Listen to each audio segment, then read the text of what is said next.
Ne nous laissons pas voler notre souveraineté. Réveillons-nous de notre sommeil pour un engagement citoyen. Romains 13, 11. Message de la 57e Assemblée plénière des évêques membres de la Conférence épiscopale nationale du Congo, SENCO. Nous, cardinal, archevêques et évêques, membres de la Conférence épiscopale nationale du Congo, SENCO, réunis en assemblée plénière à Kinshasa du 12 au 15 octobre 2020, mus par notre sollicitude pastorale, nous sommes penchés, entre autres, sur la situation alarmante que traverse la RD Congo, notre terre de prédilection. Avant toute chose, rendons grâce à Dieu qui a épargné notre pays de la catastrophe redoutée suite à la pandémie de la COVID-19 et nous implorons sa miséricorde pour ceux qui nous ont quittés.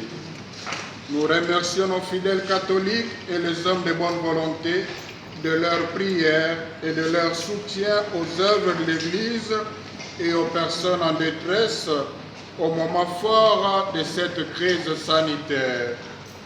Cet élan de solidarité prouve à suffisance que le peuple congolais est capable de s'entraider et de se prendre en charge dans des situations difficiles. Toutefois, ne baissons pas la garde et continuons à respecter scrupuleusement les gestes barrières contre la pandémie. 1. Blocage. Nous attirons l'attention de notre peuple sur le blocage du fonctionnement des institutions étatiques. Malgré nos différents appels aux alliés, travailler plutôt pour l'intérêt de la population, nous sommes profondément peinés de constater que les acteurs politiques accusent une indifférence révoltante pendant que le pays est au bord de la faillite. Il se trouve dans l'impasse à cause de la crise politique croissante et de ses conséquences. La paralysie de la coalition affecte et infecte tous les secteurs de la vie nationale. Au moment où les Congolais et les Congolaises croupissent dans une misère indestructible aggravée par la COVID-19, les alliés au pouvoir consacrent leurs énergies au calcul des positionnements par rapport aux élections de 2023 en vue de conserver ou de reconquérir le pouvoir. L'obsession du pouvoir pour le pouvoir porte à confisquer la souveraineté du peuple congolais. Autrement, comment expliquer tant de manigances pour le contrôle de la CENI et l'absence du consensus autour des réformes électorales qui présagent un glissement de plus? À cela s'ajoutent les fléaux du tribalisme et les conflits communautaires, souvent fomentés et exacerbés par les mêmes acteurs politiques qui sacrifient les compétences et la méritocratie dans la gestion de la chose publique au profit des intérêts partisans. Pire encore, le pays se trouve dans une situation où la plus haute instance du pouvoir judiciaire, à savoir la Cour constitutionnelle, est mise dans l'impossibilité d'exercer sa mission. Faute de quorum, tout le système est bloqué. Deux conséquences au plan socio-économique. En vue de relancer la croissance économique, un certain nombre de mesures ont été prises, notamment la mise en application du Code minier, les mécanismes de lutte contre la corruption et l'investissement pour l'autosuffisance alimentaire. Cependant, l'économie du pays connaît une forte régression avec une diminution drastique du pouvoir d'achat de la population et partant un accroissement de la pauvreté et du chômage. le secteur minier sur lequel le pays pouvait compter est, comme beaucoup d'autres, gangréné par la corruption et bénéficie plus à quelques individus, aux multinationales et aux groupes criminels militarisés qu'à la population. Par ailleurs, cette situation entraîne une baisse inquiétante de la réserve d'échange et un blocage économique.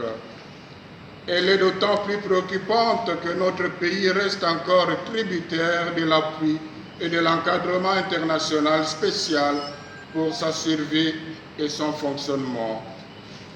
Compte tenu du blocage politique et économique que connaît notre pays, les efforts entrepris tels que la gratuité de l'enseignement de base et le début de la régularisation de la paie des enseignants risquent d'être anéantis au plan sécuritaire et humanitaire. La situation sécuritaire demeure délétère, spécialement dans la partie orientale du pays, notamment dans les provinces de l'Ituri, du Nord et du Sud Kivu, ainsi que de Tanganyika. Nous y remarquons la stratégie de dépeuplement par des massacres des populations locales, d'occupation de terres et de contrôle des ressources naturelles. Les massacres perpétrés dans les territoires de Beni et de Djougou, tout comme les conflits communautaires dans la zone de Minembwe, illustrent à suffisance cette situation. Aussi, les conflits communautaires récurrents démontrent-ils la faiblesse de l'État congolais qui semble inexistant dans les lieux où prolifèrent les milices et groupes armés de tout genre avec leur cortège de misère. Dans plusieurs autres provinces, tant de faits nous tourmentent par leur gravité et leur répétition. Les enlèvements avec demande de rançon, les vols armés, les viols, les assassinats, etc. des droits humains.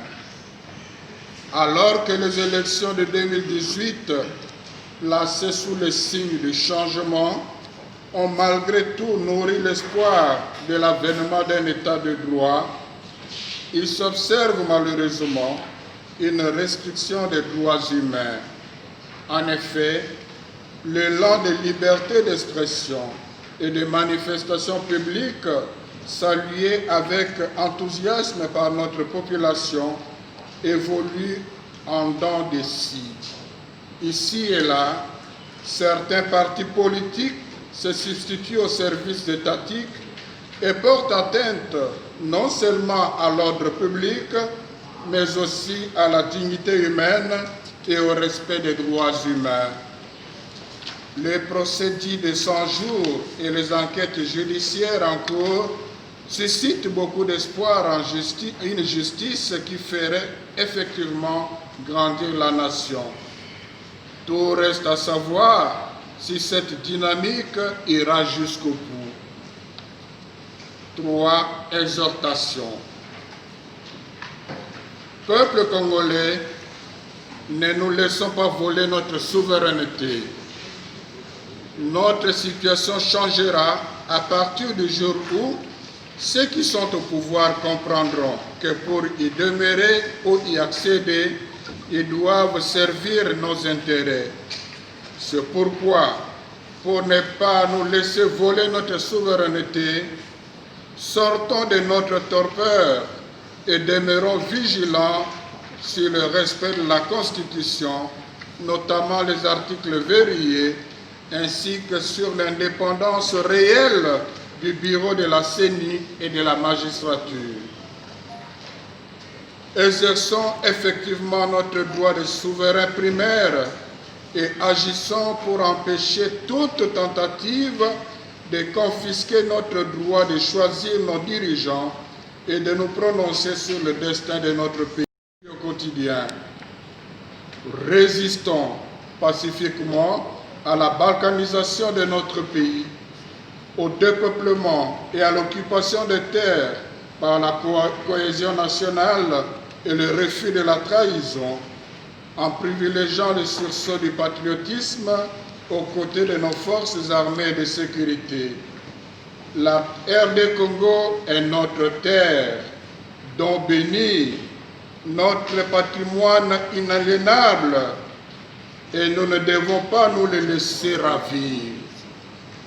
Exigeons